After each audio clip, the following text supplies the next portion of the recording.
IUI គឺជាអ្វីសូមជម្រាបសួរនាងខ្ញុំវិជ្ជបណ្ឌិតលំចាន់មនីរតជាវិជ្ជបណ្ឌិតឯកទេសផ្នែកសម្ភពនិងរោគស្ត្រីនិងជាអគ្គនាយិកានៃមន្ទីរសម្រាប់ព្យាបាល DR Top ដែលមានទីតាំងចូលតាមច្រកមណ្ឌលសុខភាពស្ទឹងមានជ័យជាប់របងសាលាបឋមសិក្សាស្ទឹងមានជ័យពាក្យកាត់របស់ IUI ស្មើនឹង intrauterine insemination ដែល IUI គឺជាផ្នែកមួយនៅក្នុងការព្យាបាលសម្រាប់អ្នកពុំមានលទ្ធភាពនៅក្នុងការមានបុត្រឬហៅថា infertility IUI ស្មើនឹងការយកនៅមេជីវិតឈ្មោលយកទៅបាញ់បញ្ចូលនៅក្នុងស្បូនរបស់ស្ត្រីសម្រាប់បងប្អូនដែលគាត់មានផលលំបាកនៅក្នុងការពិបាកមានបុត្រគាត់ត្រូវមកពិនិត្យមើលថាតើគាត់មូលហេតុអីគេដែលធ្វើឲ្យគាត់ពិបាកមានបុត្រតើកត្តានៃការពិបាកមានបុត្ររបស់គាត់មកពីកត្តារបស់បុរសមកពីកត្តារបស់ស្ត្រីថាតើស្បូនស្ត្រីរបស់យើងមានបញ្ហាដុំស្បូនមានបញ្ហាស្ទះដៃស្បូនមានបញ្ហារលាកមាត់ស្បូនឬមួយក៏ស្រទាប់រដូវគាត់ស្ដៅឬមួយក៏អ្នកម៉ាក់លោកប៉ាហ្នឹងគាត់មានជំងឺឆ្លង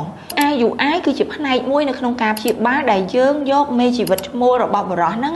យកទៅលាងសម្អាតនៅសារធាតុស្អិត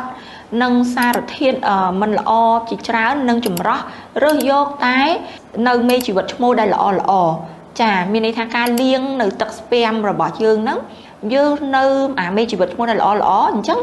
នៅតែជាមេជីវិតឈ្មោះរបស់ស្វាមីគាត់ទេហើយពេលហ្នឹងគឺគេយកទៅបាញ់បញ្ចូលនៅក្នុងស្បូនរបស់ស្ត្រីហើយឲ្យមេជីវិតឈ្មោះនោះរត់ទៅជួបនៅដៃស្បូនរបស់ស្ត្រីដើម្បីបង្កកំណើតអញ្ចឹងកូនហ្នឹងការបង្កកំណើតរបស់គាត់នៅតែជាការបង្កកំណើតតាមបែបធម្មជាតិដែលបាញ់បញ្ចូលទៅលើភរិយារបស់គាត់អញ្ចឹងដូច្នេះការធ្វើ IUI វាគ្រាន់តែជា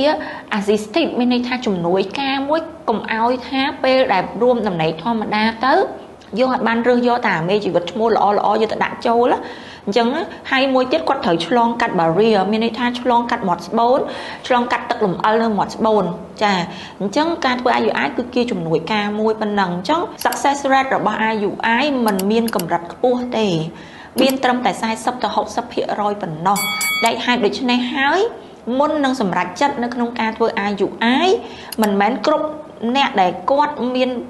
បញ្ហាពិបាកមានបុត្រមកដល់ស្នើធ្វើ IUI តែម្ដងគឺអត់ទេគ្រប់ couple ដែលគាត់មានបញ្ហាពិបាកមានបុត្រត្រូវ selected couple ណាដែលអាចធ្វើ IUI បាន couple ណាធ្វើ IUI បាន couple ដែលធ្វើ IUI បានលុះត្រាណាតែ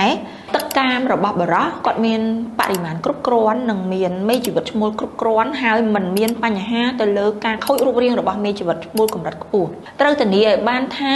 ដៃស្បូនរបស់ស្ត្រីសង្សងខាងហ្នឹងគាត់អាចឲ្យមេជីវិតឈ្មោលទៅជួបជាមួយនឹងមេជីវិតញីបានហើយអាចបង្កកំណើតបានបើសិនជាស្ត្រីស្ទះដៃស្បូនទាំងសងខាងធ្វើ IUI គឺអត់ជោគជ័យទេកត្តាអីទៀតគឺតម្រូវឲ្យស្ត្រីហ្នឹងគាត់មានការបញ្ចេញមេជីវិតញីមានថាមាន ovulation បើសិនជាយើងរកឃើញថាស្ត្រីអត់មាន ovulation ផងហ្នឹង